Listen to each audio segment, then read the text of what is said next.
हे बघू शकता तुम्ही दृश्य जे आहे ते CNG पेट्रोल पंपावरती आपण आहोत आणि या ठिकाणी जर तुम्ही पाहिलं तर कशा प्रकारे नागरिकांना अडचण निर्माण झाली आहे ती माझ्या पाठीमागं तुम्हाला ही गर्दी दिसते। या गर्दीचं जे परिणाम आहे उष्माघाताचं प्रमाण आता वाढलेलं असताना देखील या ठिकाणी तुम्ही बघू शकता कशा प्रकारे लहान लहान लेकरं याच्यामध्ये आहेत आणि उष्माघाताचं प्रमाण वाढलंय।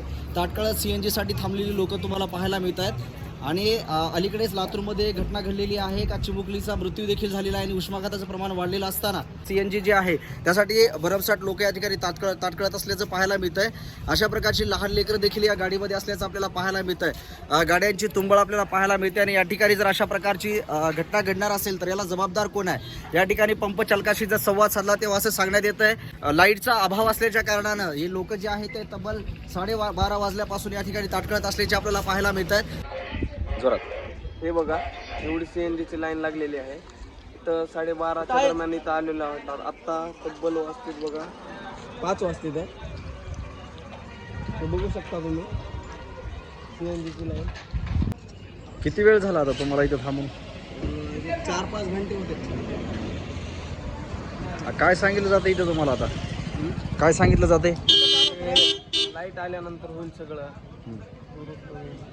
काही तर लाईटीमुळे अडचण आलेली आहे आणि एवढ्या उन्हाचं बसू पण नाही वाटत। कुठं आहेच म्हणलं आणि AC चालू करावं म्हणलं तर CNG पण नाही गाडीमध्ये, काय करावं? नाही मग याला काय सांगितलं जाते तिथून? पेट्रोल पंप चालक काय सांगताय? काय नाही, होईल आता होईल थोडं 4-5 घंटे झाले इथं आलो। उष्माघाताचं प्रमाण वाढलंय त्याच्याबद्दल काय सांगाल? कशा प्रकारची अडचण निर्माण झाली आज? अडचण म्हणजे काय सर, फॅमिली आहेत आता, फॅमिलीला घेऊन CNGसाठी आलो पण CNG पण नाही। टाईम